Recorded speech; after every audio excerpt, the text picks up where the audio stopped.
ताज़ा तरीन वीडियोस के लिए चैनल को सब्सक्राइब करके बेल आइकन और ऑल नोटिफिकेशन पर क्लिक करें ताकि आपको मिले हर अपडेट सबसे पहले।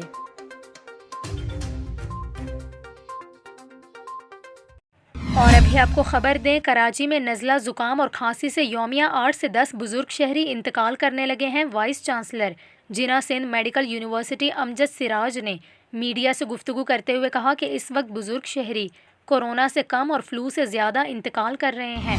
प्रोफेसर अमजद सिराज का ये कहना है कि यौमिया 8 से 10 बुजुर्ग शहरी फ्लू के बायस इंतकाल कर रहे हैं, जबकि सरकारी और निजी तिब्बी मराकज़ में फ़्लू के यौमिया सैकड़ों मरीज़ लाए जा रहे हैं। इसके अलावा प्रोफेसर अमजद सिराज का ये भी कहना है कि लोग फ्लू वैक्सीन लगवा कर बआसानी ख़ुद को महफूज रख सकते हैं।